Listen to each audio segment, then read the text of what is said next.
Finally, The Rock has come back to the main event. Jerry Jones, let The Rock understand this for a second. Last year, the villain beat your ass in AT&T Stadium, and you decided to steal something from the villain that didn't belong to you. And this week, you're walking around like you're the number one contender for the Lombardi. Well, Rock knows why that is. It's because Jerry Jones has a 3-foot nose and he sticks it straight up the referee's ass.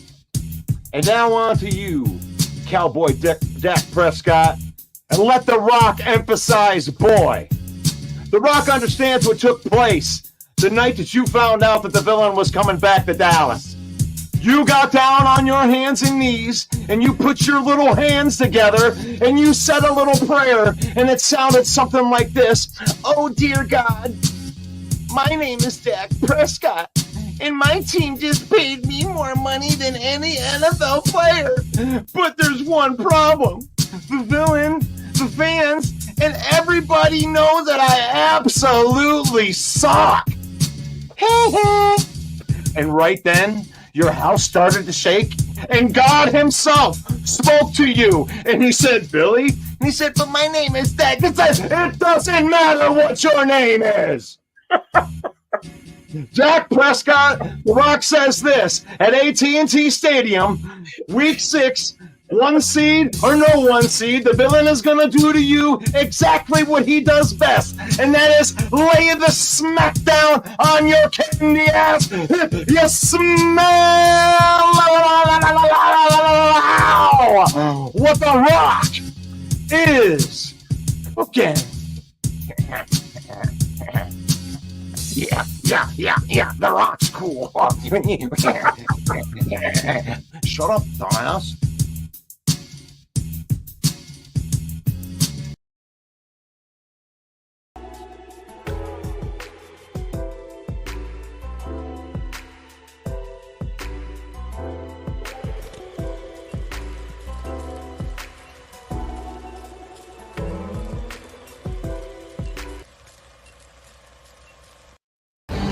Yo, the lies told that you never make it. Hopeless, so it seems. Eyes closed, hands is open wide to embrace your dreams.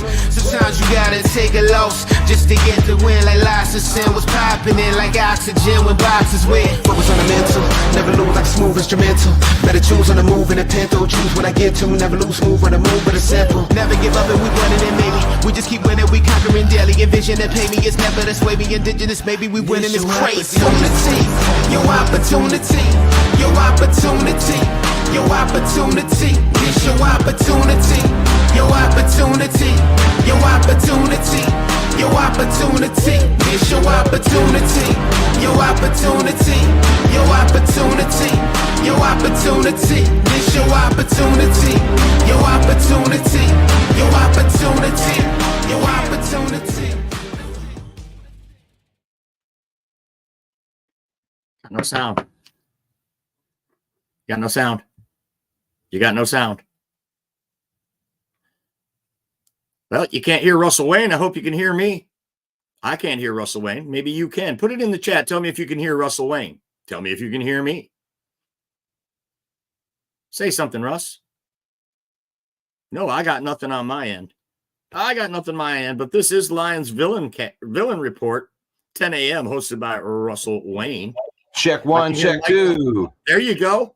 All right. I'm going to lose my drops, I guess. That's all right. All right. Well, welcome one, welcome all, ladies and gentlemen. Thank you, Mike.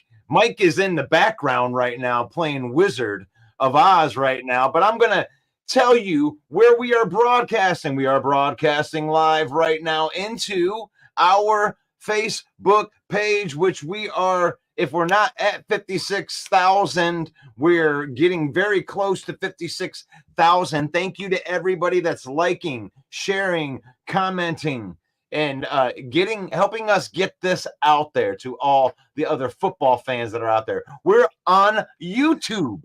YouTube right there at Lions Villain Squad. We are on Detroit Lions News Podcast along with the JC Sports Network right there. And we are brought to you by NFL Shop. You can use that QR code right there and save yourself up to 30% when you use our link right there. It's faith, family, and then football on this program. We prioritize it like that because we feel that that's important. We use football to spend time with our family. We use football to create memories. We don't let football use us. And then our STARS program. My wife is an advocate for autism awareness, and we have dedicated our STARS program to go and help her with her Facebook journey of sharing resources for parents who have children with special needs. And now here we are. This is the Lion Villain Report. Welcome to the program. And this right here is our Lock Pick Thursday edition. And I don't do the lock picks by myself. I do them with a partner of mine. And this is the Emmy nominated Main Event Mike. What's up, Main Event Mike? Good morning, Russ. Good morning, Villains.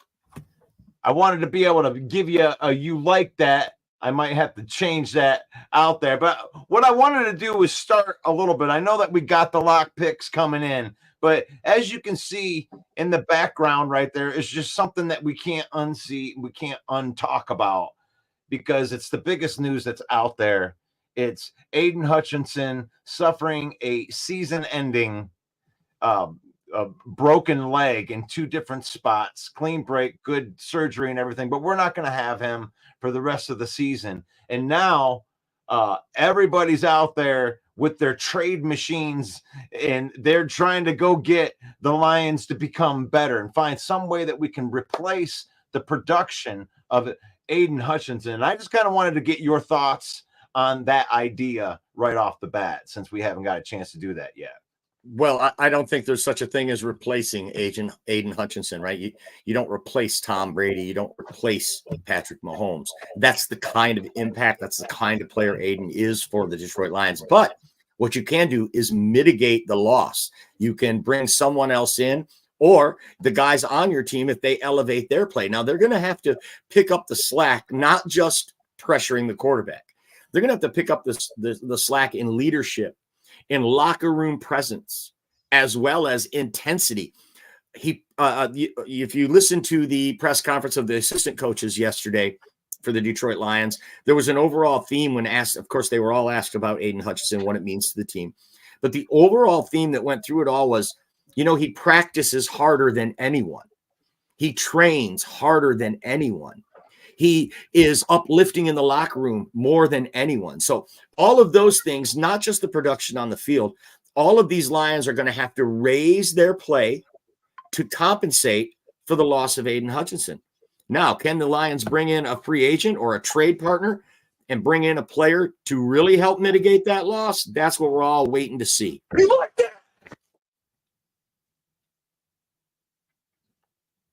Yeah, I think that I'm back. Can you hear me? Yeah. Oh, sweet. I heard the drop too. And you heard the drop. See, well, that's what happens when Main Event Mike takes over for a minute and Russ can get underneath this computer and figure out some computer stuff. And that's exactly what I did right there.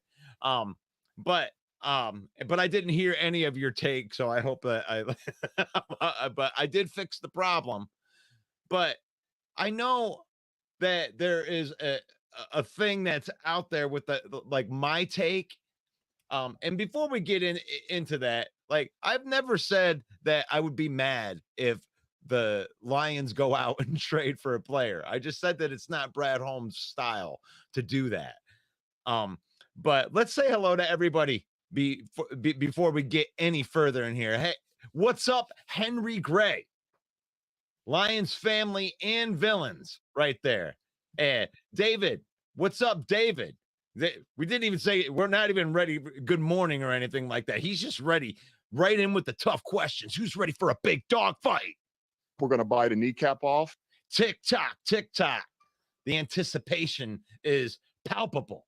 One Pride all day, every day. Let's go Lions. You like that?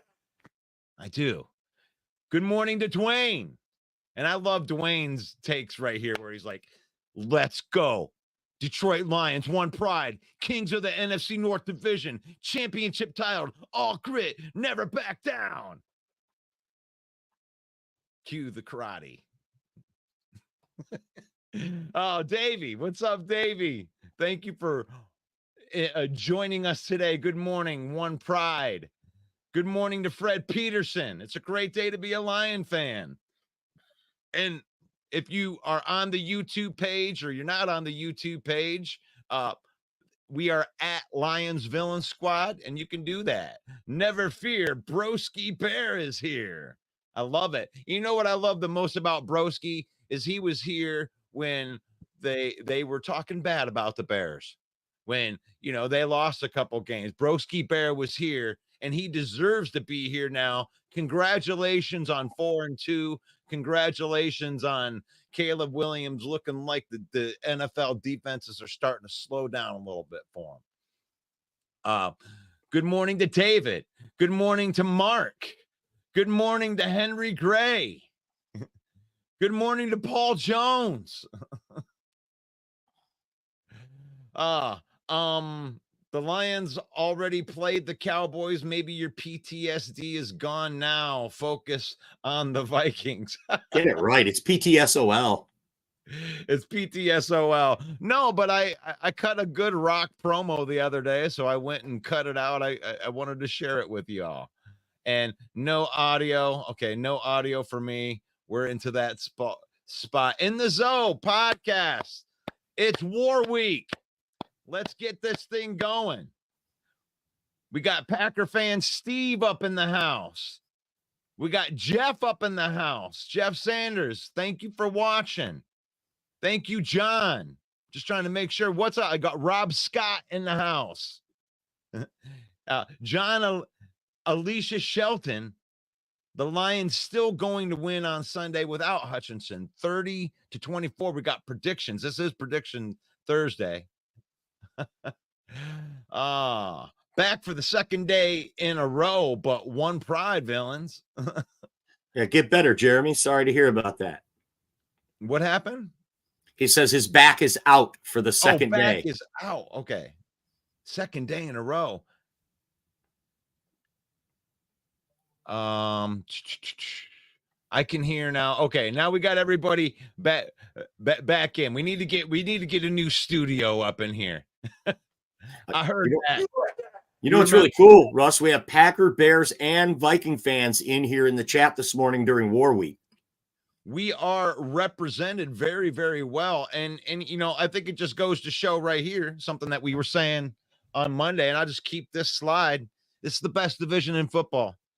This is something that I've thought that could happen from the beginning of last year, even when I, you know, told the Bear fans what was going to happen, that they were going to get rid of Justin Fields and draft Caleb Williams. And they all told me that I was a hater last year. I'm just a Bears hater, Mike.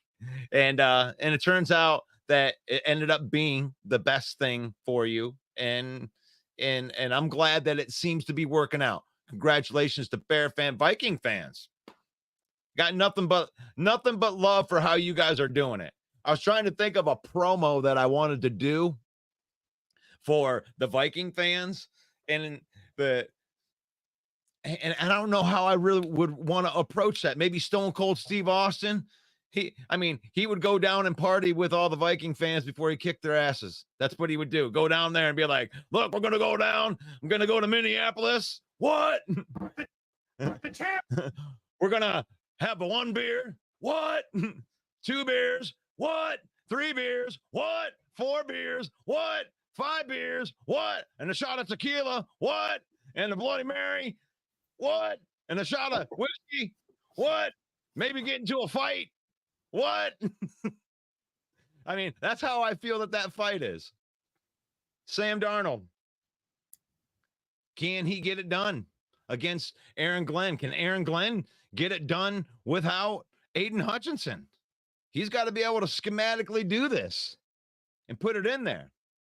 But I do want to get into the trade talks a little bit, but I think we got to get into the predictions because I rambled on too long, Mike. So if you want to take that over, let's get it. Let's set us up here. Let's go to the All right. Week 7 in the NFL. We are going off of DraftKings. So if you want to follow along, want to get ahead, put it in the chat. We want to hear your predictions as well.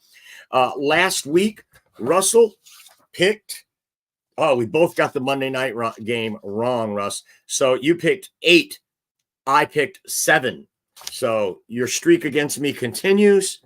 And that was out of 15 games. So this week, first game on the docket, Sean Payton returns to New Orleans. The Denver Broncos on the road are an actual favorite against the New Orleans Saints. What a topsy-turvy world we live in. Spencer Rattler going to start under center for the Saints as he starts to take his licks and become the quarterback of the future for the New Orleans Saints, as many on this show predicted. I am going to take the Saints plus 2.5 at home. We're going to kind of run through these a little quick today, folks, because we got a lot of other stuff we want to talk about. So main event, Mike, rolling with the Saints at home, taking the points.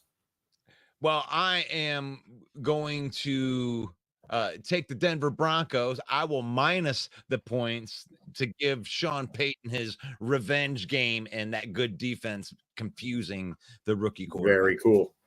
Jeremy B agrees with you. He says Denver. Mark says Denver as well. Dwayne also says Denver. Next game on the docket, the New England Patriots at the Jacksonville Jaguars minus 5.5. This one's a toughie. Jacksonville, this game is in London, by the way. Last week I took Jacksonville because they have a great record in London, and they lost the game, and now they got to suffer being in London again. I'm going to ride with Jacksonville again, even though I hate the 5.5 points. I just can't see Jacksonville losing this one. Yeah, I don't know what's wrong with Jacksonville. You look at it on paper, they should be better. I'm going to take the Jacksonville Jaguars, and I'll lay the 5.5. That's all right. Wow. The next game on the docket is your Detroit Lions at the Minnesota Vikings, 5-0 with Sam Darnold, Schwarzenegger under center. It's Detroit at Minnesota minus 1.5. How do you like your chances this week, Darnold? I don't think that the Detroit Lions defense is going to be able to do anything. Look at my arms. Look at my playmakers. I'm going to dominate the Detroit Lions defense. Thank you, Arnold Schwarzenegger. I've rolled with the Lions the last 2 weeks as my lock pick. And they have not let me down. I realized the loss of Aidan Hutchinson, and the Vikings are a good team. Brian Flores, all of that. I just can't see this Detroit Lions team losing this game. I'm going to go ahead and get 1.5 points and take the Lions. Yeah, give me the Lions and the point and the 1.5. Thank you. Against this explosive offense, you're going to give me 1.5. I don't care who we're playing. I'm taking the Lions at the way this team is rolling right now. Maybe the loss of Hutchinson will propel this team the way it propelled the Wolverines by losing Zach Zinner in the national championship. Moving on. Well, let's take a look. Everybody picking the Lions, of course, except Zoe. Zoe says Vikings by 10. Jay Smooth says Lions. He's a Packer fan. He says Lions. What's that? I love the confidence. Right. All right. Next game on the docket. The Houston Texans travel to Lambeau Field at Green Bay minus 3. So this means the Houston Texans are getting 3 points. Yeah, they're a pretty strong team. I know Green Bay's tough at home. I'm going to go ahead and take Houston. I think Houston wins this game outright.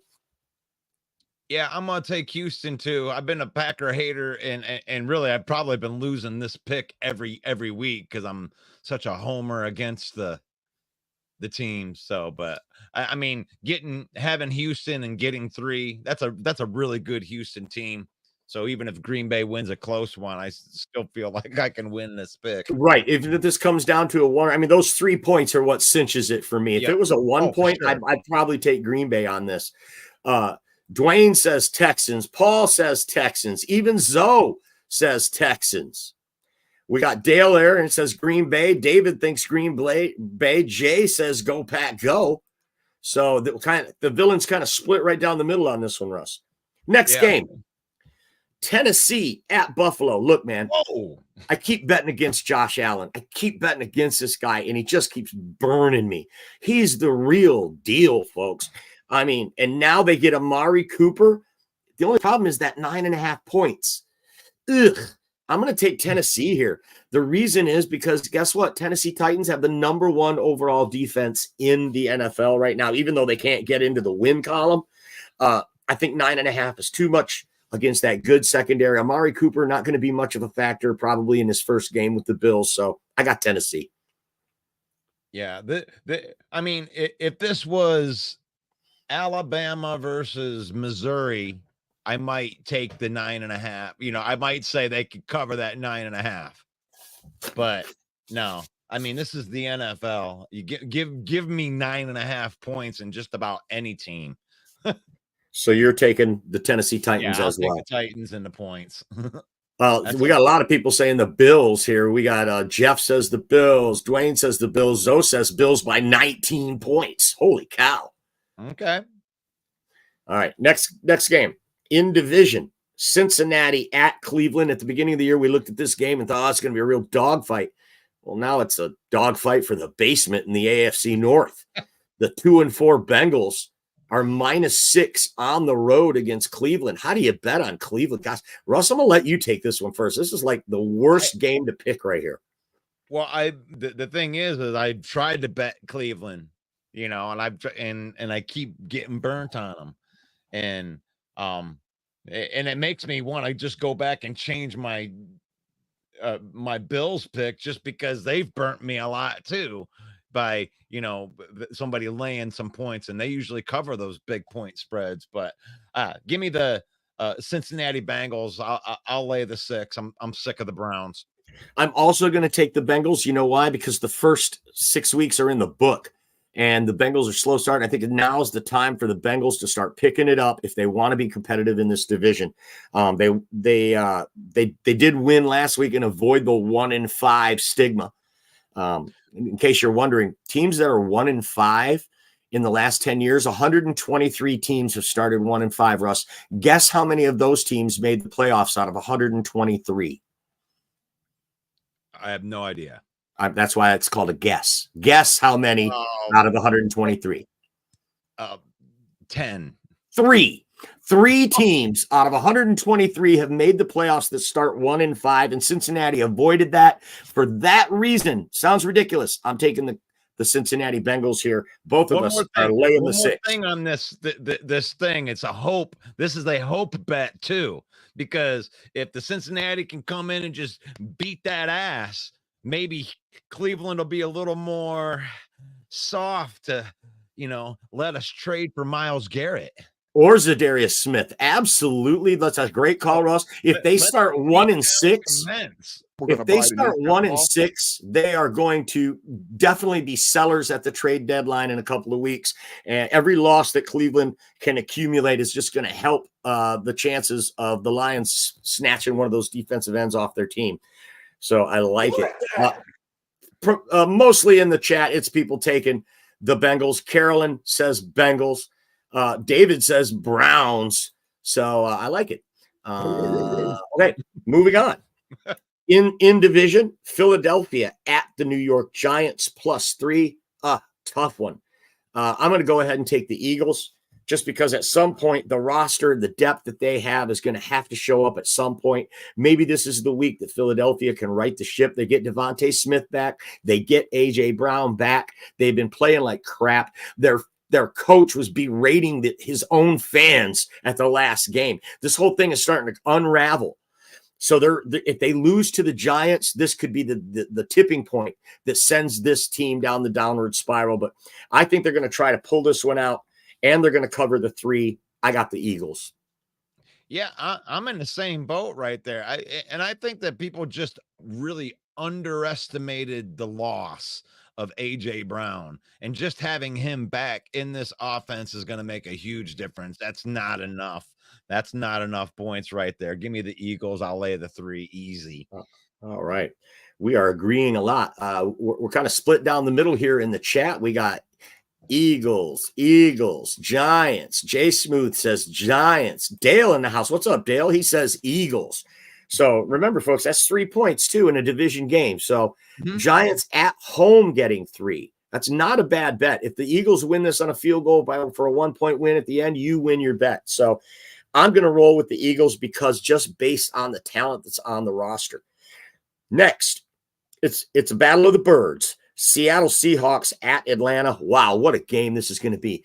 I don't know who's going to win this game, but I'm definitely going to bet the over. Over 51. Seahawks are getting 3 on the road. Atlanta is one of the hottest teams in the NFL. Kirk Cousins coming off a 500-yard performance. Going to be tough to beat Atlanta, but I like getting 3 points. I think Seattle's a good enough team. I'm going to take the Seahawks. All right. Now we get to disagree right here. These Atlanta Falcons are for real, and they are starting to separate themselves from the pack, where you got a bunch of middle teams, and then there's a couple of elite teams that you can just tell that they're about ready to do it. I think Atlanta is one of those teams. Give me Atlanta at home. I'll lay the 3. All right, nice. Next, Miami at Indianapolis, -3. So the Colts favored by 3 against the quarterbackless Miami Dolphins. This one's so tough to pick. I hate those 3 points. This is really just a pick 'em. It's those points that kill me. I'm going to go ahead and take the Dolphins because of the 3 points, and that's it. Yeah, I'd rather have points in this game than be laying them with these 2 crappy teams. Yeah, I mean, that's a good point. And before you make your decision, you should know that Anthony Richardson has been practicing. He might play on Sunday. If not, it's Joe Flacco who's still lighting it up at 68 years old. Yeah, I mean, Colts at home. The Flacco magic is alive and well, and Miami is still a dumpster fire. I mean, what the hell is their coach wearing? I mean, is he trying to get in the hottest trends? He's going out and hanging out with Tyreek Hill out in the clubs. That whole Miami culture has changed. What's his name? I can't even think of his name. The coach for Miami. Oh, Mike McDaniel. Mike McDaniel. That whole Miami culture has completely changed who he is as a person. It's never a good thing. Have you ever been to South Beach? It'll change you. It'll change you. So give me the Colts. Give me Flacco. Flacco, 65 years old. He's going to get Social Security and NFL money at the same time. You can't spell Joe Flacco without AARP. Well, you actually can. Jeremy says, hi, I'm Joe Flacco for Viagra. Joe Flaccid. Nice. He even said, he was like, man, I could be most of these guys' dad that's on this team. It's like they. Yeah, he said Anthony Richardson's mother is only 8 months older than him. That's a true story. So you're taking Indy, right? Yeah, I'll take Indy. I'll lay the points. All right. Next, the most surprising team in the league against the least surprising team in the league. Nobody is surprised that the Carolina Panthers stink, but everyone is surprised that Jaden Daniels is the real deal, and these Washington Commanders are playing above their head. They're laying 8 points. They are at home. I'm going to go ahead and take Washington for the first time this year because I bet against them all year, and all year they put me in the loss column. Even when they win, they put me in the loss column. Even when they lose, they still cover the points and put me in the loss column like last week. So, yeah, I'm going to take Washington Commanders because Carolina just stinks that bad. And you're right about that. And I've been riding with the Commanders a lot this year, and I'm going to continue to do it because this is the type of team that ain't afraid to just put it on you. And they'll put it on you so bad so they can take Jaden Daniels out in the fourth quarter and give the backup some, because they'll want to put it on you, and they're going to put it on this team. Jaden Daniels is going to have another one of those magic days as a rookie quarterback, and they're going to blow him out. Give me Washington. I'll lay the 8. All right. Well, I can see like 12 comments here from the villains, and they all say Washington. Dale, who's stuck in 1995, says the Redskins. So there you go. It's unanimous. Carolina just needs to keep it close, though. 8 points is a pretty good spread. Next, Las Vegas Raiders at the Los Angeles Rams. Raiders come back to their old stadium. Well, I don't think they ever played in SoFi, but still, there's a lot of Raider fans in Los Angeles. 6.5's too many. I realize Aidan O'Connell's under center, and they lost Devontae Adams. But you know what? Devontae Adams wasn't playing anyway. His hamstring has miraculously healed now that he is out of Las Vegas. But I'm taking the Raiders here. I like the 6.5 points, and I don't think the Rams are that doggone good. Cooper Kupp did practice. He may return. I don't think he'll be a factor, though. I'm taking the Raiders. Man, yeah, you and I are starting to think alike. I don't know if it's because we spend so much time with each other, but I was feeling the same way. The Rams don't have any fans, and unless it's trendy. I mean, if it's trendy, then superstars come. Oh, well, it's good for my portfolio to be out and be seen at Rams games. That's what their fan base is like. There's more Raider fans that are going to be in LA than there are LA Ram fans, and it's going to be like a home game for it. And poor Matt Stafford in this situation. He's got to deal with all the injuries and nobody being there, no offensive linemen, and that's too many points. The Rams might even win the game, and that's just too many points. So you're taking the Raiders? Raiders and the points. Wow. If you look in the chat, all the villains are running Rams. Wow. We got Dwayne who agrees with us, who says Raiders. Nice. You're watching the Villain Report with Russell Wayne, brought to you by NFL Shop. You can scan that QR code that's on your screen there and save 30% when you leverage the power of the Villain Shop. NFL Shop, the Villain Squad Network, is an official marketing partner of NFL Shop. And we got some super villains too. We're going to promote Stephen Michael Menina, who's an incredible photographer and Lions fan. He's one of our super villains. You can scan that QR code. Also, Elise Memes, the queen of memes. You can scan that code and go to her page. A lot of great super villains helping us out. And there's that QR code again for NFL Shop. Back to the prediction. Sorry about that. Hey, and let me change mine. I'm going to, just so I can pick against you, and I'm going to make, this is going to be a rooting pick right here, because if there's any hope for Max Crosby becoming a Detroit Lion, it has to come with an LA Rams beatdown. You're switching your pick to the Rams? I'm going to switch my pick to the Rams just because I feel I might lose this just because of the points, but I just feel like if the Rams beat down the Raiders, and Max Crosby has a better chance of becoming a Lion. Wow, betting with your heart. Okay. I'm betting with my heart, man. It served me four wins 2 weeks ago. That was great. Right. Next game is one of the most anticipated games of the season. When the schedules came out in May, this is one we all circled. It's a repeat performance of last year's Super Bowl. Chiefs and Niners. They're playing in San Francisco, and that's why the San Francisco 49ers are a 1.5 point favorite against the Kansas City Chiefs. This one's so hard to pick, Russ. I'm going to make you go first. Oh, this is going to be a San Francisco blowout. San Francisco's going to fucking put it on. I'm sorry for dropping the F-bomb right there. This is the classic regular season. Patrick Mahomes fails because, there they were, 5-0. Everything's riding high. San Francisco needs this game. They're going to go in. They're going to punk them. Give me San Francisco. I'll lay the 1.5. Wow. The undefeated Chiefs, the two-time defending Super Bowl champions, going in, getting a 1.5. They're healthy, by the way, all the way around the board. The Chiefs are healthy, and you're still picking against them. There's just something about it. Because it don't matter, because if you face them in the Super Bowl, I'm taking the Chiefs.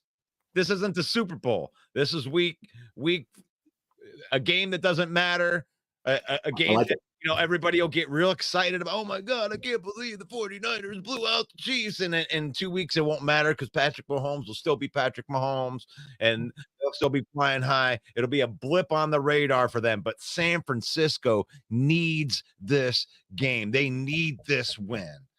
Well, and I'm Chiefs. glad I let you go first because you just talked me into it. I'm gonna ride with you with the Niners for just what you said. You know what? The Chiefs are undefeated, but after this weekend, if we're right on both our predictions, there'll be no undefeated teams in the NFL this week. They got to lose eventually, right? At some point, they're not the 72 Dolphins. We don't think they're going to go run the table and be undefeated all year. They got to lose a game. Why not on the road in San Francisco against a team, like you said, that needs this game to outpace the Seahawks in their own division? So there you go. Russ and I both running with the Niners. Jay agrees with us. So does Dwayne and Carolyn. But Paul Jones, supervillain himself, Paul Jones says Chiefs. Dale says Chiefs. There you go. So it's understandable. I don't mind. Yeah, you want to pick Chiefs? That's a good bet. Mm-hmm. And Ken, I love Ken's always got a great take. Nobody will touch the Miami Dolphins' perfect season, not yet. Anyway, there doesn't seem to be a team that looks so dominant that you can't see them losing a game. Even this Kansas City Chiefs team, I don't think has reached that status yet. Next, New York Jets with their brand new receiver, Devontae Adams, at the Pittsburgh Steelers. Now, this is really a strange one for me. Pittsburgh at home. The Jets haven't looked good, can't even score 24 points a game. Pittsburgh has a really good defense. So tell me, why are the Steelers getting 2.5 points at home? Explain that one to me. I don't know. Is it because of Devontae Adams? Because the prognosticators believe that that's going to make such a huge difference with not much practice time? No, I'm sorry. I'm taking the Steelers here. I'm not going to fall for this one. I got burned by the Jets 2 weeks in a row. I'm taking the Steelers this week. I do believe Aaron Jones has fallen off. He has lost a step ever since Kirby Joseph ripped out his soul a couple of years ago. He hasn't been the same. I'm taking Pittsburgh. Oh gosh, I don't like those the way the points are set up either. Because I'm looking at this and it's like, why would I? If it was the Jets getting 2 at home, I would consider taking the Jets. Like I would if they were getting 2.5. Playing on the road, but they're not. Pittsburgh's getting the 2.5, so this is easy. Give me Pittsburgh and the points. There you go. Good call out by Jeremy B in the comments that Russell Wilson will be starting this game. After going 3-0, they yanked Justin Fields now and put in Russell Wilson to start against the Jets. What a great defense the Jets do have. That's going to make it real hard for them. The Steelers finally are able to run the ball now. They're actually getting some Najee Harris fantasy points on my team for me. Wow. That ends this week. But for me, it's the 2.5. It's the 2.5 points at home. The terrible towels are going to be out. And I just don't think the Jets are in a position to blow out a good defense at this point. Maybe later in the season, they can get it clicking. Pittsburgh's going to win the game. I mean, that's the way I feel. Okay. I like it. Next, 2 games on Monday night this week. Baltimore at Tampa. The plus 3.5. I'm taking the Ravens here. I think the Bucks are been playing over their head. I don't think they're as good as other people think they are. And just because they beat the Lions, it makes me mad. So otherwise, the Lions would be undefeated if they hadn't gone 1 for 7 in the red zone. I'm taking the Baltimore Ravens here. I feel like they're getting things clicking. They beat a good team last week in the Washington Commanders, even though it was a closer game than many thought it would be. I think they go down to Tampa and get it done. Look, the Ravens lost 2 games at the beginning of the year. I don't think they're going to lose many more throughout this regular season, maybe 4 wins total. And Tampa is not the team to hand them a loss. Will they cover the 3.5 is the real question. I'm not sure, but I'm sure Baltimore's going to win this game. So I'm riding with the Ravens. Yeah, I'm with you on the Baltimore's going to win the game, but I have this like PTSD over like losing by a half a point. Like I'm like a half a point away from like probably having 13 picks from last week. Like a lot of those were just really, really close. And this one feels like one of those things where I'm going to take the Ravens in the 3.5 minus 3.5, and then they're going to go down with game tied, and Tucker's going to do what Tucker does, and they're going to win by 3, and I'm going to lose this. Mm-hmm. But with that being said, give me Baltimore. Give me 3.5. Right. Give me Justin Tucker. Justin Tucker in Tampa with a 60-yard field goal to win the game, and you lose by a half a point. Yep. Right. I can see that all day. Last game. Yeah. Go ahead. That's just they're that type of team too. See, where Tampa Bay gets underestimated is it's the fact that they have the not exciting quarterback of Baker Mayfield, and Baltimore's got Lamar Jackson. They both have really good defenses. Let's not mince any words here. Tampa Bay can play defense, and they will play defense. They will box up Lamar Jackson in that. It's going to be close. You know what? I'm changing it. Give me the Bucks at home and the 3.5. Damn it. You're not wow. this time. Russ, I'm gonna have to switch. I'm gonna have to switch to pencil. I'm sorry. I got so many scribbles here. Out of it. I'm sitting here telling myself why I'm going to lose the pick because it's going to be a close game and Tucker's going to come down and, hit a game winner, whether it's a 1-point loss or if it's tied or whatever. It's still less than 3.5. There you go. I'm taking the Ravens, and Russ has talked himself out of taking the Ravens, and he's taking the Buccaneers. So let's see. 1, 2, 3, 4, 5. 5 games so far. Excuse me. 4, 5, 6. 6 games so far that we have picked against each other. So it's going to be very interesting this week. Last game on the docket. Los Angeles Chargers at the Arizona Cardinals. Man, I'm sick of riding with the Cardinals and having them burn me. They looked terrible against Green Bay. They should have been more competitive against Green Bay last week. I'm sorry. Chargers are on the road. 2.5 isn't enough. I'm taking the Chargers. Yeah, the Arizona is not looking good. It's looking. I mean, they're saying that Kyler Murray's logging hours on Modern Warfare or whatever game it is that he plays. Call of Duty. It's like, come on, man. You need to get focused. You need to get focused. These are the best athletes in the world. You may have all the talent in the world, but stop it.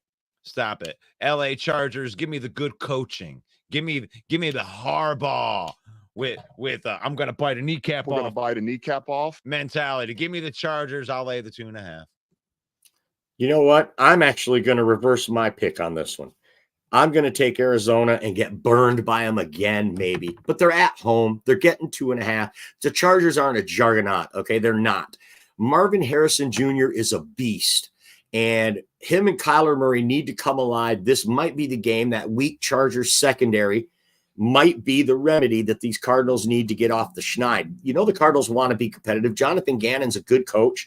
I'm going to switch my pick, and I'm taking the Arizona Cardinals plus 2.5. Time now for our lock picks. These are our lock predictions. Right now for the season, Russell Wayne is 3-3 on his lock picks. I am 4-2 on our lock picks. And Russ, I'm going to make you go first this week.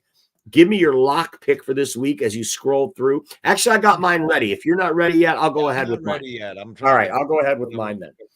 My lock pick this week is, and you guys are going to be really surprised by this, I'm taking the Las Vegas Raiders. The Raiders at the Los Angeles Rams. Why? Because 6.5 points, and that stadium's going to be mostly Raider fans. So I like it. If this game was in Las Vegas, the spread would be 3.5. But because it's in LA, it's 6.5. And I don't think the handicappers are taking into account how wishy-washy those LA fans are. I'm taking the Raiders as my lock pick. Look at you. Look at the game you've got up there. My goodness. Yep. Give me the San Francisco 49ers as my lock pick. Wow. Russell Wayne picking the Niners in the Super Bowl rematch. I love it. I love it. I thought of it, Mike. I thought of, for my lock pick, of going with our own game.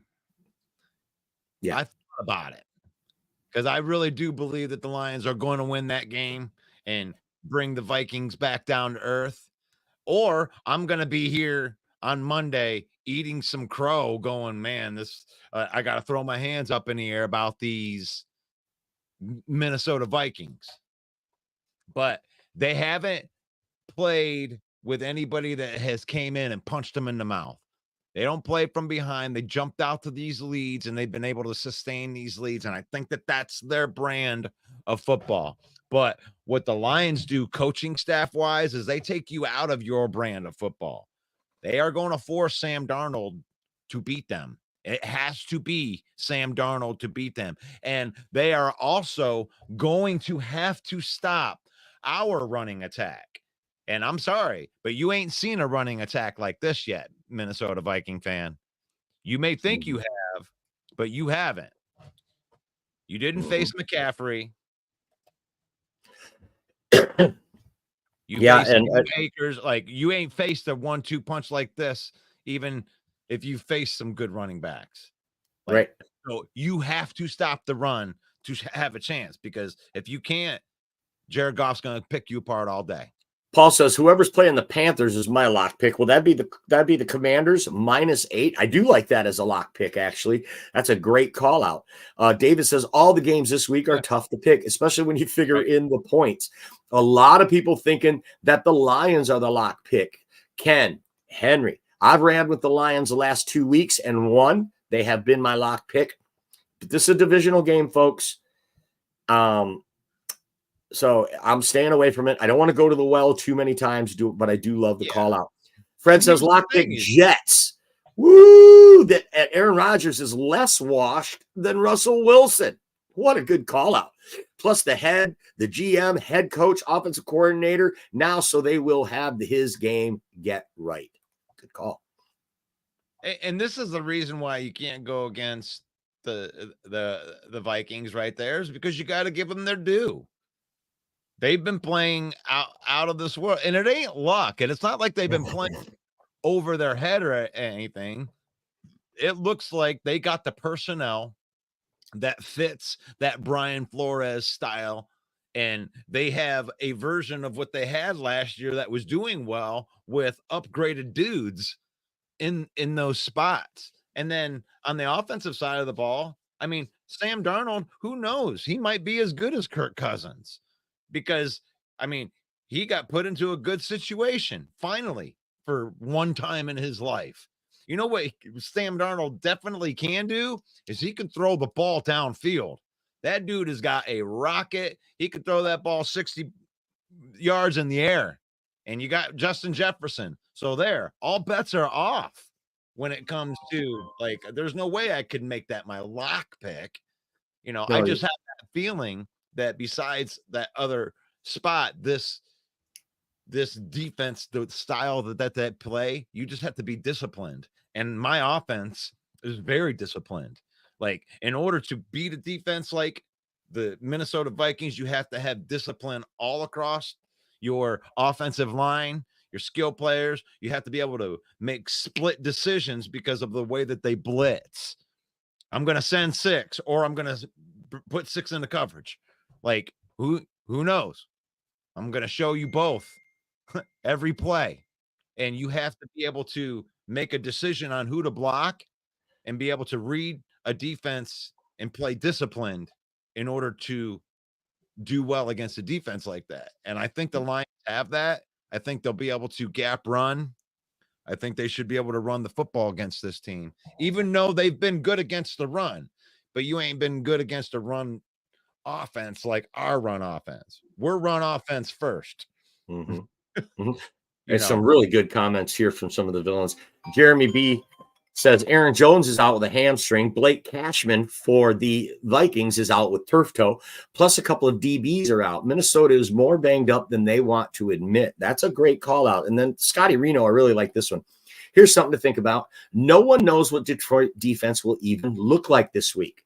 The Vikings have been preparing for a defense that will look totally different. Right now that Hutch isn't there, they're going to have to manufacture a pass rush different ways. And this is something that there isn't any tape on right now. So that's such a great call out, Scotty, that, this could be a curveball thrown at Kevin O'Connell this week with the way that Aaron Glenn is going to have to mix things up on defense. So that's such a great call out. And there was something else that was being said that was out there. And this is something that the coaching staff had made. I've heard Jared Goff make comments like this. It's not going to be a person that is going to replace that production, because you can't. There's not one person that's out there that's going to be able to replace Hutchinson's production. It's going to come from a multitude of spots. It's going to come with the other good players on your team doing more, right? You just signed Aleem McNeil. Well, they're probably going to try to scheme pressure from the middle, because that's where our talent is now, right? And then from the back end, Brian Branch and Kirby Joseph are your most talented players. You'll gear the defense to put those guys in position to carry more of the load. Maybe you put more on the linebackers, where you're rushing with that 3-4 mentality, where you're rotating in these big defensive linemen in the middle, and then you're using more linebackers. I don't know what they're going to do. We may be running a 3-4 defense when we come out there on Sunday, Mike. We don't know. What is life without Hutchinson? We have no idea. Aaron Glenn has said many times he's 100% confident in all the linebacker room. He likes what we have there. Now we bring in Trevor Nowaski, who did have a sack last week. Good call here by Jeremy B. Says he wants to see Nowaski at the strong side linebacker in place of Derek Barnes. They had a great half of football. So, I mean, this is what we're going to have to do to mitigate the loss of Hutch if we can't get somebody in there. So, yeah, it's a good call out. Right. And then now that we have a little bit of time here, and we may even go over a little bit, I know I will a little bit if you guys want to talk about it, but trading for pass rushers for the Lions, like, it's not, I am not against this. First of all, I got called the P word in a back chat for just because I call this the way that I see it. Brad Holmes hasn't shown us any evidence that he's going to go out and make a big move. I'm sorry. It's just the truth. Going into his 4th draft here, you just haven't seen it. Every trade deadline comes and goes for the Lions, and there's no big moves that are made. He got called a P word, folks, and he doesn't mean Packer fan. Yeah. It's the same thing. It's another way to call a cat a kitten. It's 5 little letters that you're missing here. So I came on here on Tuesday, and I had said this right here, Campbell, on replacing Hutchinson. I believe that the guys that are here now, he did say that, and I ran with it from the point of him just saying that we're not going to go out and get anybody, right? Well, he doubled back off of that comment yesterday during his comments, and actually went as far as to say that they're reaching out. And then the reports came out. They've reached out to the Jets for Hassan Reddick, trying to figure out what it costs. And I gave you my opinion on that too. I know that he wants a new contract. I know that the Jets want a 3rd round pick, maybe even a 2nd round pick. But Brad Holmes, look at this guy. Does he look like a guy that's just going to be like, yeah, we're just not going to do that. Okay. So let me tell you how it's going to work if we're going to do this. We're going to give you we don't have a 3rd round pick for next year. So we'll give you a 4. We'll give you James Houston. We'll give you and by the way, Hassan, I know that you say you want a contract extension. Yeah, we're not going to do that either. But we'll give you a chance to win a Super Bowl if you want to come here and play. What do you say? Because he's seeking his own trade, and it's going to be like that, or Hassan Reddick isn't coming here. We're not going to sell the farm. They just paid Aleem McNeil. And if they do sell the farm, it's going to be for Myles Garrett. It's going to be for a guy that can come in and actually replace Hutchinson's production. And honestly, there's probably only 2 guys that you could even think of that you could get that could be there. And I believe there's only one, because I think Max Crosby's a lateral. I believe he is Hutchinson. Like it's the guy, you're getting the same guy, effort and, relentlessness, and you're going to get about the same production. Myles Garrett, that might be the only upgrade that I think that the Lions could make And you can argue with me about the semantics of that, but as far as being a freak of nature, that sort's a guy that, you know, Jordan Love would try to outrun to the outside and wouldn't be able to because Myles Garrett is a freaking nature. He might be able to outrun Hutch, but he ain't going to be able to outrun Myles Garrett. Like, that's the only upgrade that I think that we could make that would even be available, right? So what do you think out there? Who's the guy? What is it going to cost? And that's the other thing. What is the cost? I love this call by Carolyn here. Why would the Lions trade the bank before seeing how this new defense works against the Vikings? And that's something we talked about yesterday. Such a good call out, Carolyn. Thank you. There was something that we talked about yesterday is Brad Holmes isn't going to make a knee-jerk reaction to this. If something gets done, it's not getting done by Sunday, okay? They're going to see how this goes. And if this defense is dominant against Darnold and the Vikings, they aren't going to be so quick to pull the trigger on this. If they strongly believe in their guys. It's not just, lip service. It's not just hyperbole. They do believe in these guys. Agude, Ukwu, they believe in these guys. And they're Lions. They're cut from the same cloth as the Lions, and they are going to wait and see what happens. I love this call from Fred. The Vikings defense is also a front, meaning when they show 6, it's they're trying to fool you, right? It's to mess with the QB's head. Goff is too smart for that. Go ahead and rush 6. Our O-line is good enough to pick them up. Such a good call out. If you watched any of the press conferences yesterday, the passing coordinator, his name escapes me, but he's the passing game coordinator, and he was on the podium. And he was asked something about this, and he made such a great comment. He says, more than any team, the Minnesota Vikings will show you that shell defense with the too high safety look. But this is just fool's gold. They are showing you this to trap you, to get you into what they want to do. And like Ken says, Lions are too smart for that. Goff is not going to be fooled by that. They're bringing pressure from odd angles and everything. Brian Flores is making up for the fact that he doesn't have a lot of talent on that roster. Let's face it, he's got some good players, but from top to bottom, there are a lot of weaknesses on that defense. And I think Ben Johnson is going to be able to exploit that. So it's such a good call. Now, as far as who we're going to get as a rusher, I like some of these names that Jeremy B's throwing out here. Aziz Ojulari, Bryce Huff, Zadarius Smith on the other side of Myles Garrett in Cleveland could definitely be a cheaper option.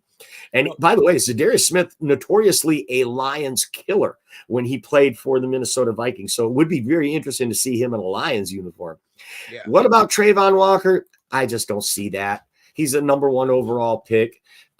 If we did bring him in, it would be on a 1-year deal, and we'd have to cut him loose because we're not going to be able to pay that guy at the end of the season. So I don't think that's going to happen. I don't think the Jags are going to part with him as well. Bring that list back up that Jeremy had. I love that because this is more realistic, because anytime a bad thing happens, immediately the best players come up. Like, oh, we should I hear stuff like this. If the Lions don't go get Max Crosby, then they hate the fans. It's like, stop with the ultimatums with the team, because even these guys, Bryce Huff and Zadarius Smith, and what about Trayvon Walker? Like, these guys you have to trade for. These guys aren't available. It's like people act like you can just walk down to the dollar store and then, let's go see how much Max Crosby costs. No, they're not going to just give up the cornerstone to what their rebuild would be just so we can have a Super Bowl run. They don't care about our team. They're going to try to maximize the value out of this. Now, somebody like Zadarius Smith, I think that the Lions could get him for a 5th or 6th round pick, because they're trying to, that team is a dumpster fire. They're trying to get out of contracts right now. They thought they were going to be better. They spent a bunch of money and they're trying to, back out on their bet. And that's a team that you can take advantage of, and if not Zadarius, go after the big dog, man. Like, if you can get Myles Garrett on this team, go ahead and pay 2 1s. Next year and the year after that, pay it. I mean, really, you're giving yourself a window for 2 Super Bowls then. Myles Garrett's signed for 2 years. By the way, Aidan Hutchinson's injury is a 1-year injury. You know what that would mean? That would mean that Aidan Hutchinson and Myles Garrett would be your guys next year with Aleem McNeil and DJ Reader. Go if you want to go out and you want to spend and say F them picks and be okay with that. By the way, his contract's up when the other ones hit in 2026. You wouldn't have to pay Myles Garrett that year. You don't have to worry about the whole cap thing. If you want to go all in. Jeremy saying that the Trayvon Walker thing is not just a pipe dream. That this is his 3rd year, so he has 2 years left. So it would be 1 year left with a 5th-year option. Yep. Rumor is he hasn't lived up to his first-round pick. Really, he's got 5 sacks in 6 games this year. What's wrong with that? He's finally starting to come on. They'll want a day 2 and day 3 pick in compensation, according to Big Cat Country. Fine. A day 2 and a day 3 pick for Trayvon Walker, I'll take that all day. I don't see it happening. The Jaguars this guy's finally starting to come around. Some people are late bloomers, slow starters, and he's finally starting to come around. Their team stinks. Why would you get rid of one of the best young pieces that you have? I just don't see it happening. Maybe it will. I've been wrong many, many, many times. It's like, to me, the only one that makes any sense to me at this point would be one of the Browns players, because they're in that. I mean, they're backpedaling right now. Got to figure out a way out of that Deshaun Watson deal. They gotta pull all the water out of the boat because they're sinking. They're sinking quick. Now, Max Crosby, they're still in that tweener spot. If they win a game or two, they could be right back in that 500 mix and getting better and all that stuff. You got a rookie, Aidan O'Connell's not a rookie, but a younger quarterback that you're trying to get out there. If you can get some momentum there, you're not out of the woods yet, even though it seems grim for them, and it might end up being grim. It's not as grim as the Cleveland Browns. And I really think that Zadarius Smith, I have a feeling that's going to be the move, because it's not too much and it upgrades. It definitely helps the room to have another guy in there like that. And it's not a super move. It's not like the move that's going to go, oh my God, they're in the Super Bowl now, Mike. No, I mean, it's a move that keeps the boat afloat. It probably satisfies most of the fans. That'd be like, okay, that's not nobody. Right. Trayvon Walker, that's a weird thing for me. That's a weird thing because he is unproven. He's had a good beginning of the year, but like, we're trying to win the Super Bowl. And it's like, I don't want to give day 2, day 3 pick up for day 2 picks up for a project. Maybe that, yeah, it's probably going to work.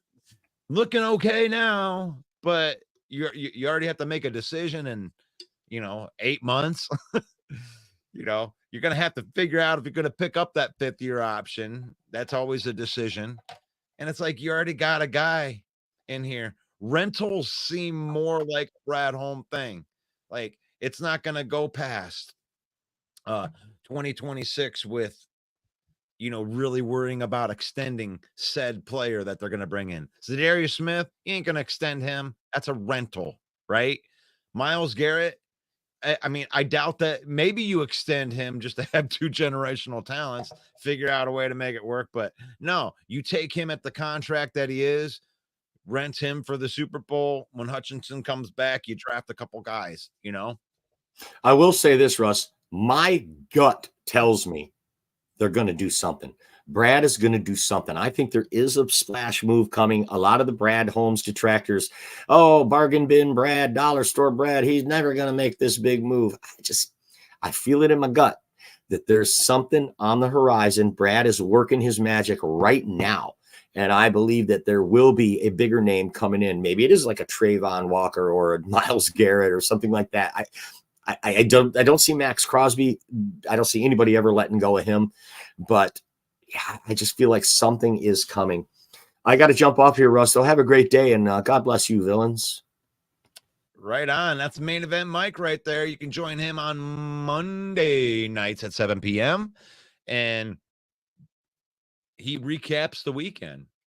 You know, those are our biggest shows on Monday night, the Monday morning shows, because of what we doing. But we're talking about, I mean, I know it's 11:07 right now, but I mean, this is such a good conversation. It's not, I don't know. You're giving me too much credit. This is not a great show. This is great content. You know, when you got something like this going on, I know it's a tragedy, but the thoughts of what we can do to fix this, I mean, are all over the place, right? I mean, who knows who could come in here and fix this? It's like, or does it need to be fixed? It's like, I know all the rival fans say that we ain't got nobody, but we know that not to be true. We know that we have depth at linebacker. We know we have a very good back end with Kirby and Branch. We have defensive pieces that have been good, that are still here. You know, we just re-signed Aleem McNeil, and Aleem McNeil, you know, had 2 sacks on Sunday. He was a force, and he wasn't going against nobodies. The defense was going against their starting offense. Zach Martin is not a nobody, and Aleem McNeil toyed with him that whole game. He was dominating.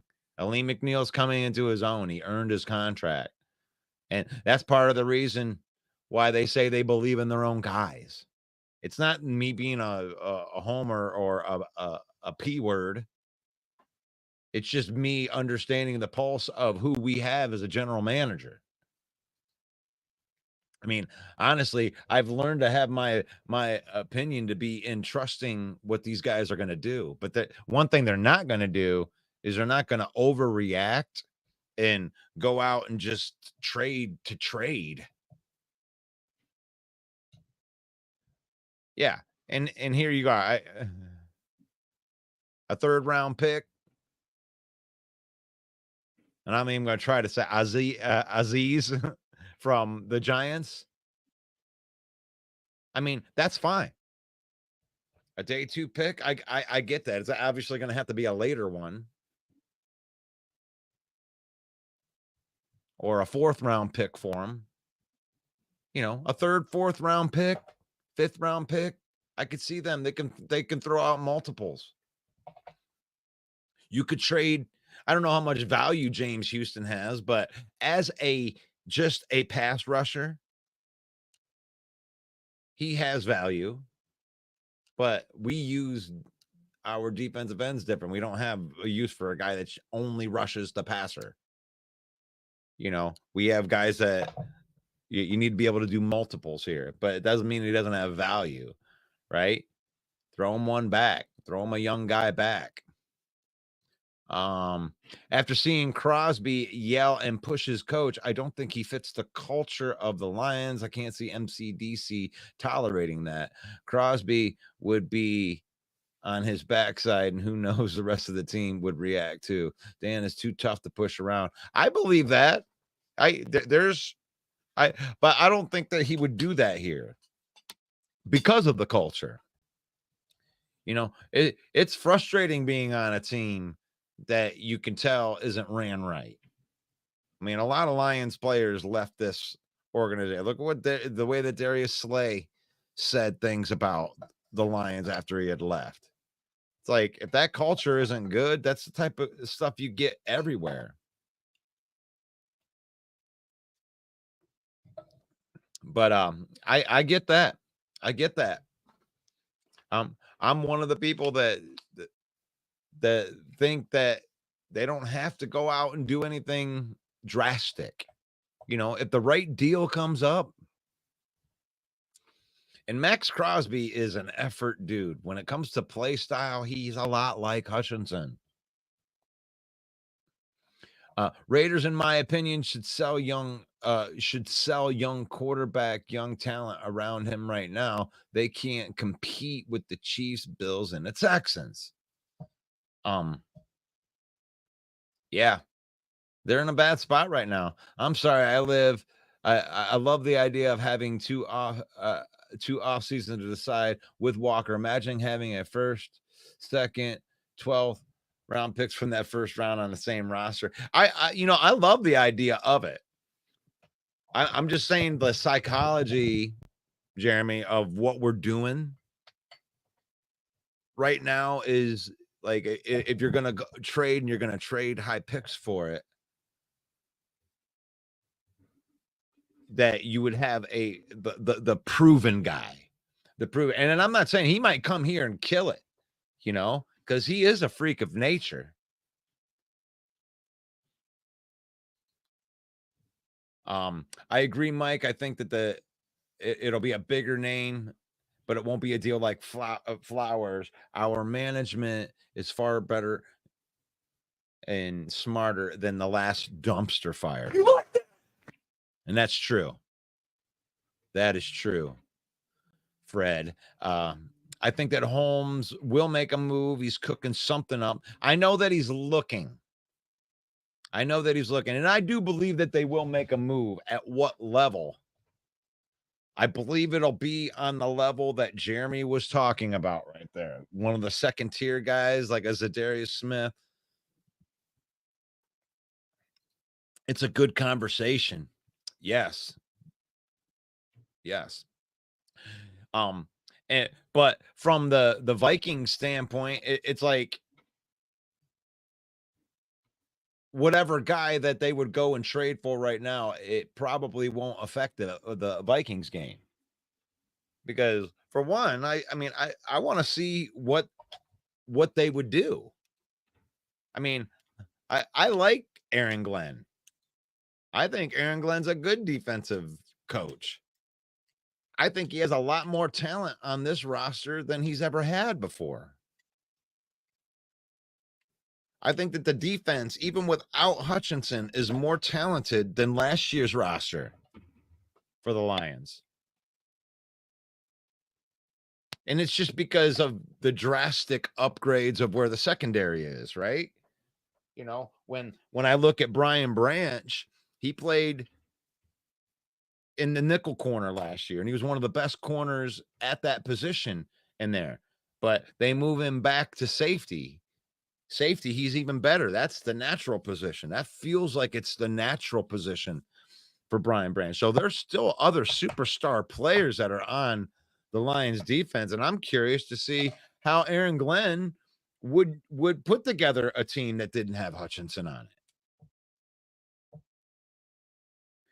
I mean, who knows?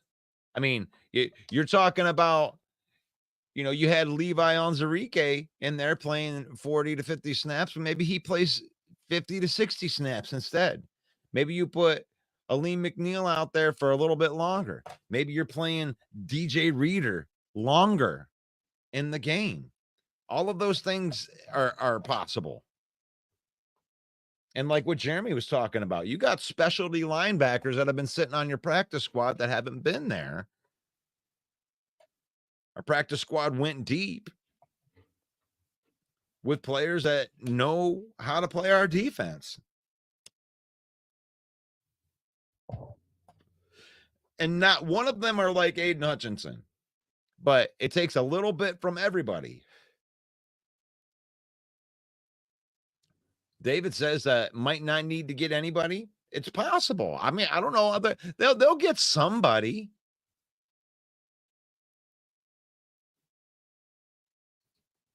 Holmes is a shrewd horse trader. He won't mortgage the team for one player. It depends on that player.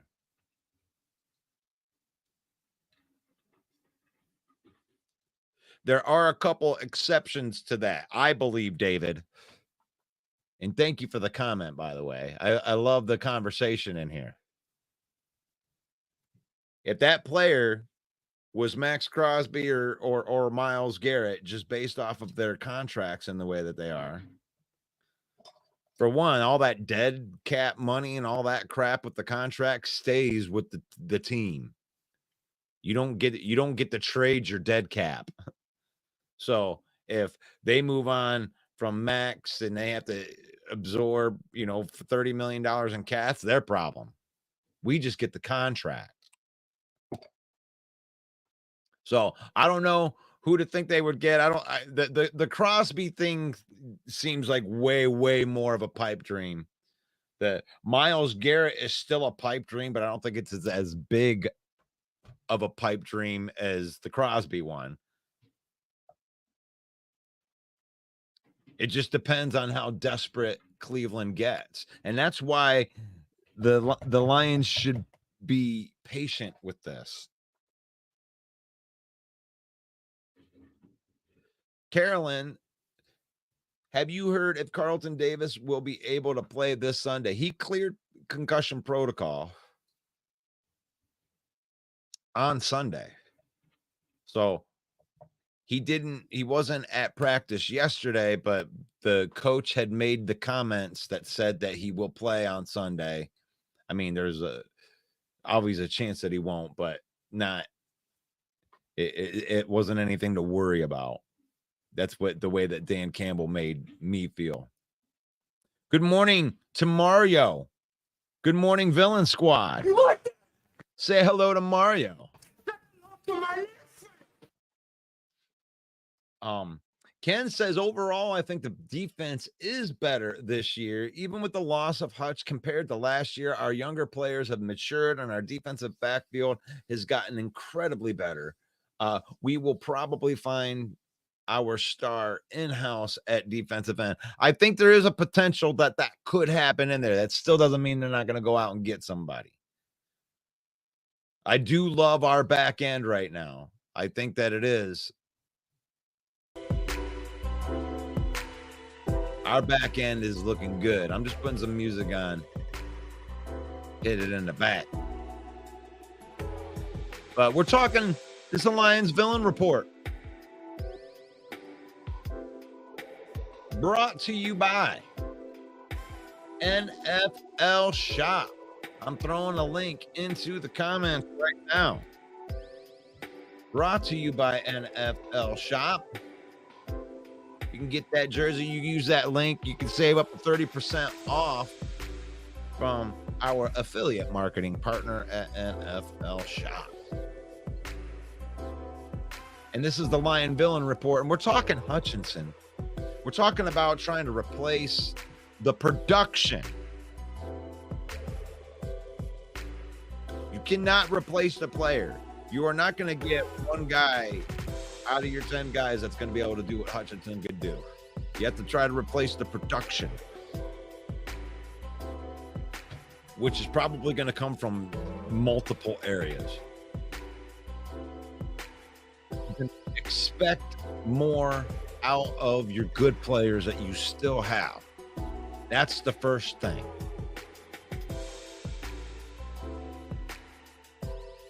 The first thing is you've got to get more production out of the players that you do have. And I don't know if that means a schematic change, but you have a strength in the middle with defensive tackles and big men that can play inside and outside. Even Josh Paschal, a bigger defensive end who actually pass rushes better from the interior. So you got Levi, you got DJ Reader, you got Aleem McNeil. So you got some dogs. And it's Aaron Glenn's job is to make sure that he can get the best guys out there that give you the best chance to win. Now, without Hutchinson, maybe guys that you were telling is like the rotation. You're going to expect more out of Aleem McNeil now. You are going to expect more out of Levi Onwuzurike. You know, he's having kind of a breakout year. Well, now he's going to have a chance to have an even bigger breakout year. You know, pressure is pressure, whether it comes from the interior or the exterior.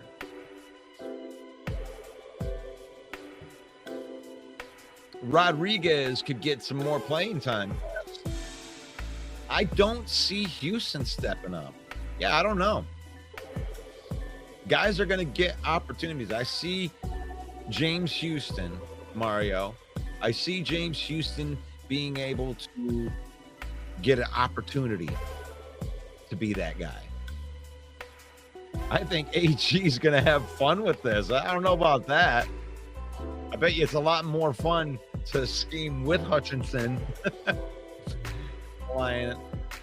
But thank you for the comment, Barry. Ken says what fans need to realize is it's early in the season.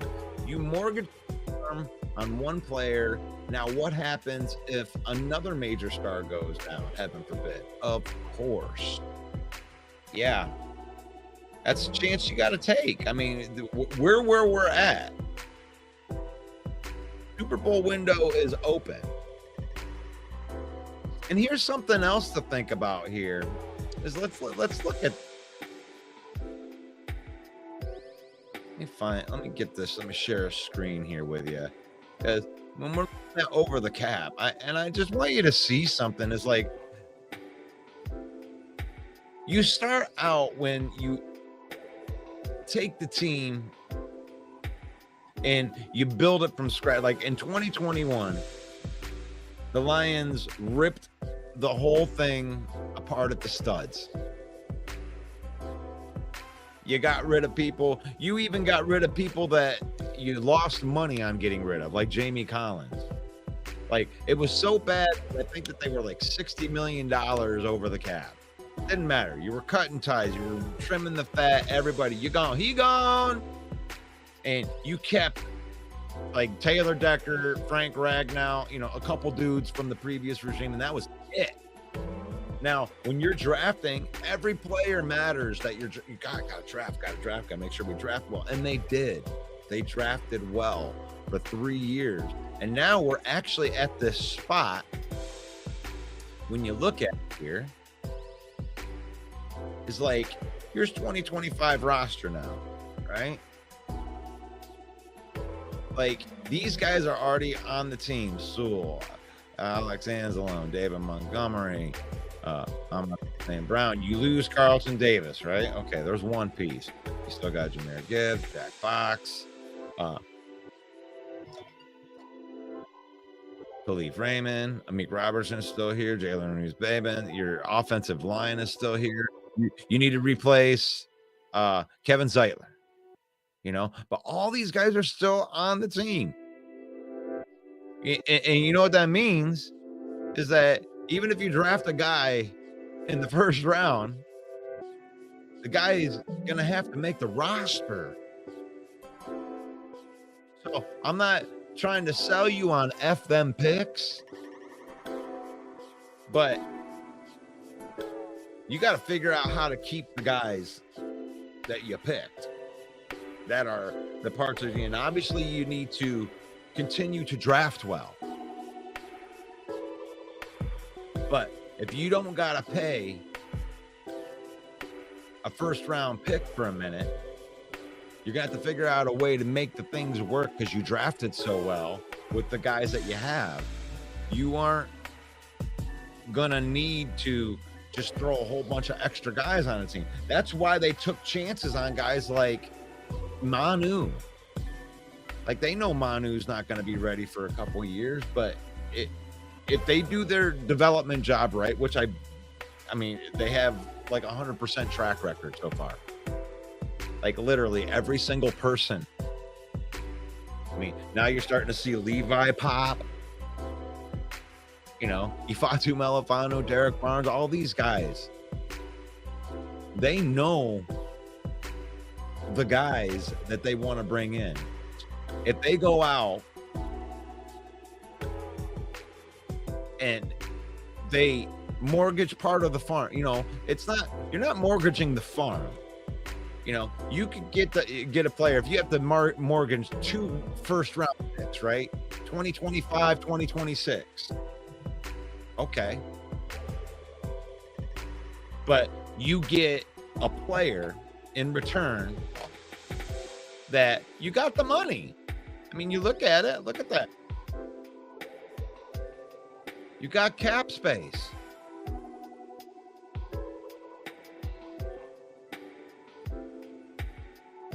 Next year, you got cap space. You know, you are losing a couple players. You're losing Carlton Davis. You're not going to have Marcus Davenport. Where's the other voids? And that's it. Everybody else is going to be on the team. And Zeitler, Kevin Zeitler.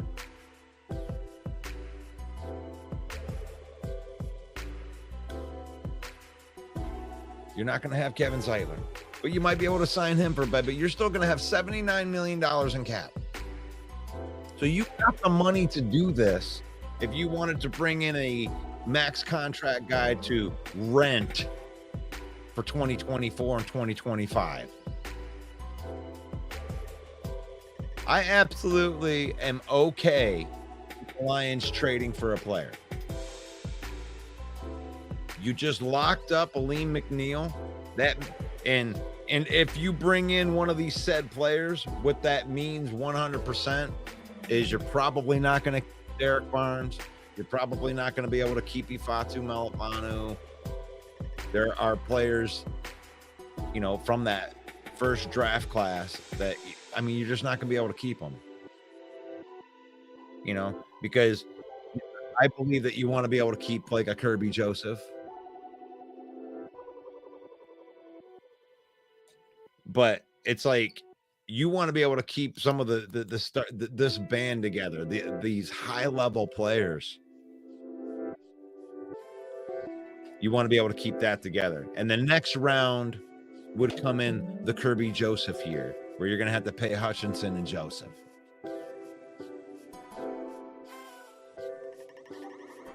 In 2026, it's Branch.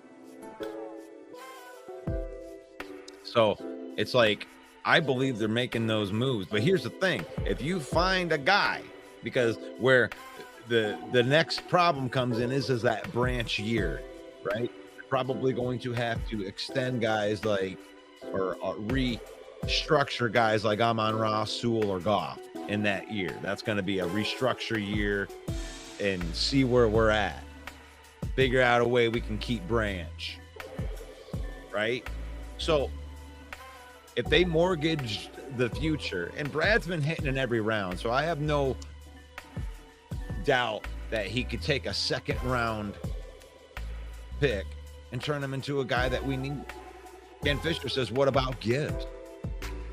Gibbs is signed through 2026. And then you have the 5th-year option that could carry you through 2027. So with the extension of David Montgomery, I mean, this is awesome. I'm glad you bring this up. But this band is together through 2020 now. Because here's the guys that are here in 2027 right now without having to do anything, with $150 million in cap space on that year. I understand not all that there's not, you got to fill your roster, but you got Goff, Decker, Sewell, Montgomery, Amon-Ra St. Brown, Glasgow,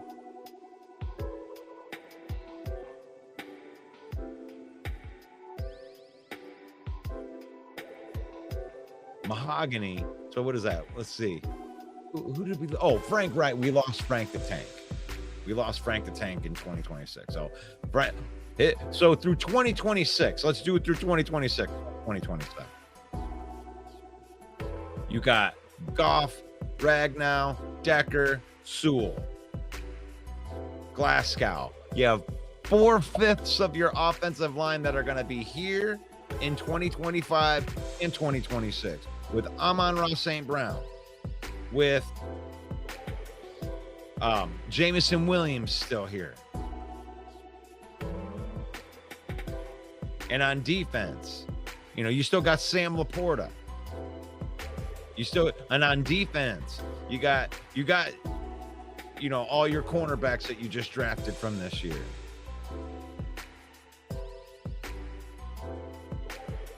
You got Jack Campbell. You got Brian Branch.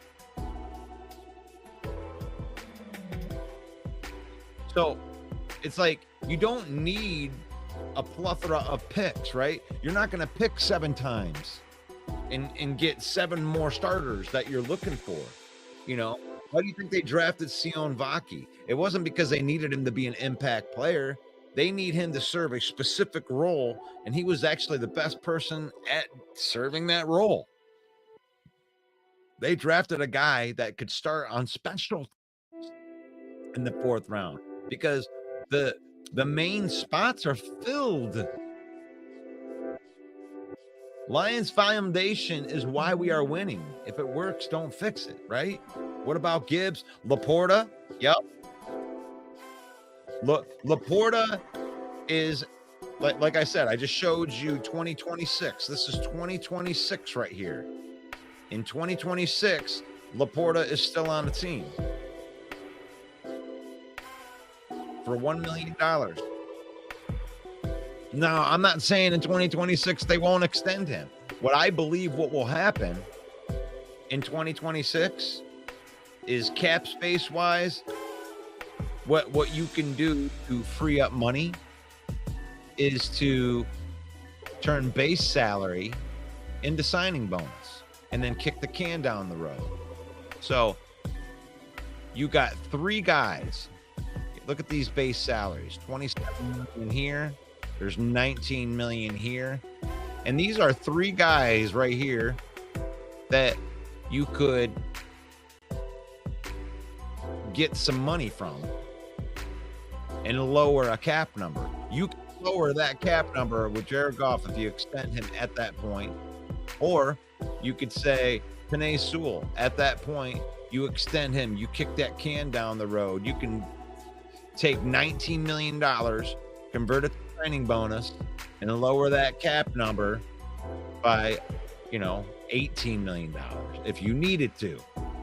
Or right here, $27 million right here, you can extend Amon-Ra St. Brown at that time in 2026. And then you could lower that $33 million cap number. Goff's cap number is $69 million. If you extend him in there, you could lower his number by up to $50 million. So what does that mean? That means in 2026, one of those guys is going to get an extension or a restructure, Ken. And they're going to re-sign Laporta, and they're going to re-sign Brian Branch. Next year, the Lions are going to re-sign Kirby Joseph.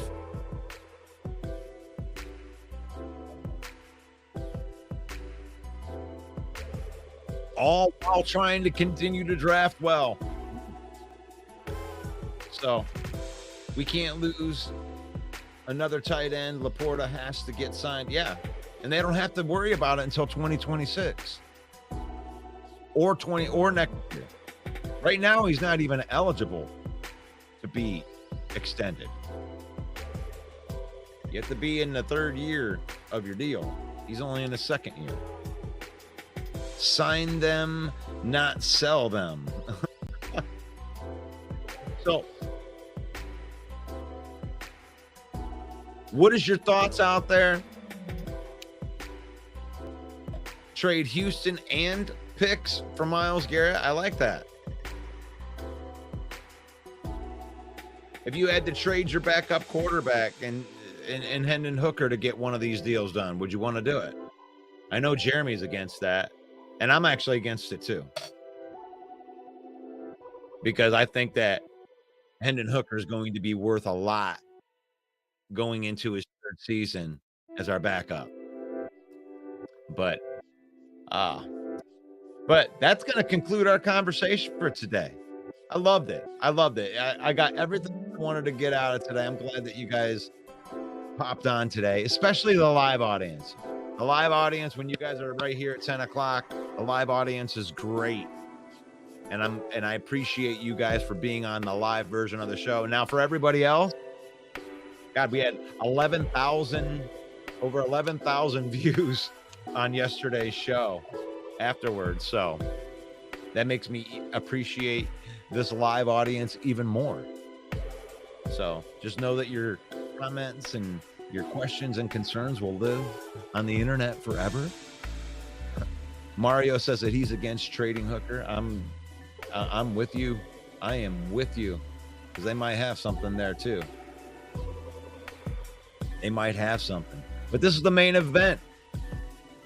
This is the Lion Villain Report, and I am your host, Russell Wayne. I'm here Monday through Saturday, 10 a.m. It's usually till 11. I gave you some bonus today because I was feeling it. I'm feeling this conversation. But this is Thursday. Thursday is our lock picks. We gave you our lock picks. I'm taking the San Francisco 49ers to give the Chiefs the first L of the season. There you go. And you can find us on the Facebook page. We have over 55,000, approaching 56,000 right there. We thank anybody that likes, shares, comments, follows. We appreciate you for your support. We're on YouTube at Lions Villain Squad. Brought to you by NFL Shop. Use the link in the comments or this QR code. Save yourself up to 30% off of your order. Thank you to NFL Shop, our affiliate marketing partners.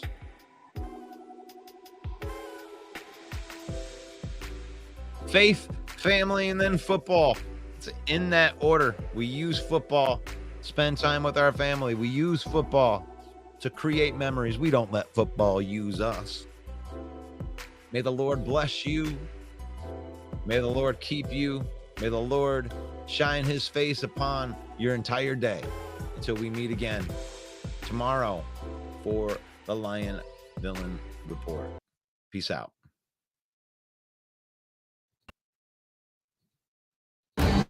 Yo, the lies told that you never make it. Hopeless, so it seems. Eyes closed, hands open wide to embrace your dreams. Sometimes you gotta take a loss just to get the win. Like lots of sin was popping in like oxygen when boxes wet. Focus on the mental, never lose like a smooth instrumental. Better choose on the move in a pinto. Choose when I get to, never lose smooth on the move, but it's simple. Never give up and we running it, maybe. We just keep winning, we conquering daily. Envision that pay me, it's never this way. We indigenous, maybe we winning this crazy. Your opportunity. Your opportunity, your opportunity, it's your opportunity, your opportunity, your opportunity, your opportunity, it's your opportunity, your opportunity.